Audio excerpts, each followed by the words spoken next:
जुलाई दोपहर 2:35 के वक्त को एक भी भारतीय जीवन भर नहीं भूलेगा।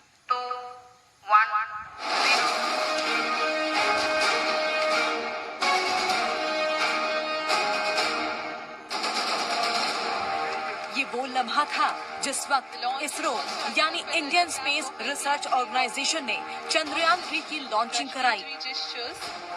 जी हाँ, चंद्रयान को सफलतापूर्वक अंतक्षेपित कर दिया गया है, लेकिन चंद्रयान 3 की यात्रा अभी जारी है और अब ये धरती से कहीं दूर अपने लक्ष्य की ओर उड़ान भर रहा है और इस मिशन पे कहीं किसी तरह की कोई बाधा नहीं पहुंची है।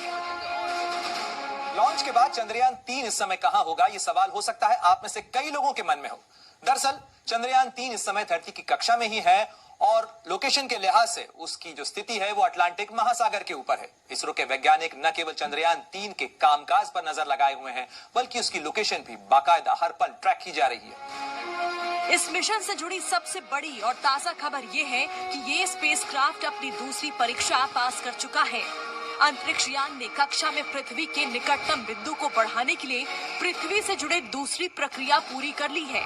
अब पेरिगी 220 किलोमीटर से थोड़ा अधिक है। चंद्रमा की आगे की यात्रा के लिए चंद्रयान के पास इस सप्ताह 3 और ईबीएम होंगे। इसके पक्ष में जो इसकी पेरिजी थी 170 किलोमीटर थी और एपोजी जो थी, जो कि इसका दूरतम बिंदु है, वो 35,500 किलोमीटर की ऊंचाई पे थी। पहले बर्न के बाद सेकंड बर्न जो है वो छोटा करेक्शन था। अब इसकी पेरिजी का करेक्शन हो गया है और ये करीब 220 किलोमीटर की रह गई है और टोटल 5 ऑपरेशन के बाद इसको ल्यूनर ट्रांसफर ट्रेजेक्टरी पर 31 जुलाई के आसपास डाला जाएगा। उसके बाद 5 अगस्त किसी समय ये चंद्रमा के ऑर्बिट में इसको डाल देंगे। इससे पहले 15 जुलाई को इसरो ने चंद्रयान 3 की लोकेशन के बारे में बताया था। उस वक्त भी चंद्रयान 3 पृथ्वी की ही एक ऑर्बिट में था, जिस ऑर्बिट की पृथ्वी से न्यूनतम दूरी 173 किलोमीटर, अधिकतम दूरी 41,762 किलोमीटर थी। अब चंद्रयान 42,000 किलोमीटर से ज्यादा की कक्षा में पृथ्वी के चारों तरफ अंडाकार चक्कर लगा रहा है। फिलहाल इसरो वैज्ञानिक इसकी कक्षा से संबंधित डेटा का एनालिसिस कर रहे हैं। लॉन्चिंग के बाद चंद्रयान 3 को 179 किलोमीटर की पेरिजी और 36,500 किलोमीटर की एपोजी वाली अंडाकार कक्षा में डाला गया था। कम दूरी यानी पेरिजी, लंबी दूरी यानी एपोजी। इससे पहले ऑर्बिट मैन्यूवर में एपोजी को बढ़ाया गया, यानी 36,500 किलोमीटर से 42,000 किलोमीटर की गई। चंद्रयान 3 धरती के चारों तरफ 5 बार ऑर्बिट मैन्यूवर होगा, यानी इसकी कक्षा बदली जाएगी। इसमें 4 में एपोजी यानी पृथ्वी से जब चंद्रयान दूर रहेगा।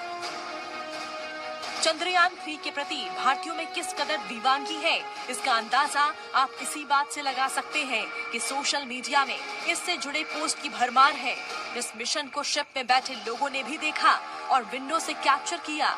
चित्रंजन बालोटिया नाम के एक युवक ने इसे ट्विटर पर शेयर किया है। चंद्रयान 3 की ये तस्वीर सोशल मीडिया पर वायरल हो रही है। इसे डायलन ओडोनेल नाम के फोटोग्राफर ने अपने कैमरे में कैद किया है। डायलन ने ट्विटर पर लिखा है, चंद्रयान 3 ने मेरे घर के ऊपर से उड़ान भरी। बधाई हो इसरो, उम्मीद है कि आपकी लैंडिंग सफल होगी। और सफलतापूर्ण 30 जुलाई 2023 को चंद्रयान 3 धरती से 10 गुना दूर जा चुका होगा। इसरो वैज्ञानिक एपोजी में बदलाव करके उसकी ज्यादा दूरी को बढ़ाते रहेंगे। तब तक बढ़ाएंगे जब तक वो धरती से करीब 1 लाख किलोमीटर दूर नहीं पहुंच जाता। इसके बाद 17 अगस्त को प्रोपल्शन मॉड्यूल लैंडर से अलग होगा। 5 दिन इन लंबे ऑर्बिट में यात्रा करने के बाद यानी 5 से 6 अगस्त को Chandrayaan 3 lunar orbit insertion stage में होगा। तब चंद्रयान 3 के प्रोपल्शन सिस्टम को ऑन किया जाएगा, उसे आगे की ओर ढकेला जाएगा, यानी चंद्रमा की 100 किलोमीटर की ऊपरी कक्षा में भेजा जाएगा। 17 अगस्त को प्रोपल्शन सिस्टम चंद्रयान 3 के लैंडर रोवर से अलग हो जाएगा। चंद्रयान 3 के विक्रम लैंडर के चारों पैरों की ताकत को बढ़ाया गया है। नए सेंसर्स लगाए गए हैं, नया सोलर पैनल लगाया गया है। इस बार लैंडिंग लेड रिंग का क्षेत्रफल 4 किलोमीटर गुना 2.5 किलोमीटर रखा गया है। यानी इतने बड़े इलाके में चंद्रयान 3 का विक्रम लैंडर उतर सकता है। चंद्रयान 3 को चांद तक पहुंचने के लिए 3.84 लाख किलोमीटर की दूरी तय करनी है। अंतरिक्ष यान से ले जाएगा लैंडर के 23 या 24 अगस्त को चंद्रमा पर सॉफ्ट लैंडिंग करने की उम्मीद है। और इस काम में हमने जो मदद ली है यूरोपियन स्पेस एजेंसी के ट्रैकिंग नेटवर्क की भी ली है, हमारे अपने नेटवर्क की है, नासा का भी सहयोग लिया गया है। और हमें पूरा विश्वास है कि जिस समय ये धरती और चंद्रमा के शून्य गुरुत्वाकर्षण क्षेत्र में पहुंच जाएगा, समान और विपरीत गुरुत्वाकर्षण क्षेत्र में पहुंच जाएगा, उस समय इसका फायर इंजन करके इसके पहले हमको 5-6 बार इसकी मैनोवरिंग करना पड़ेगी और वहां पहुंचकर इसको चंद्रमा के चारों तरफ 100 किलोमीटर की परिधि में गोलाकार स्थिति में पहुंचा दिया जाएगा। हमें इसकी सफलता की पूरी उम्मीद है।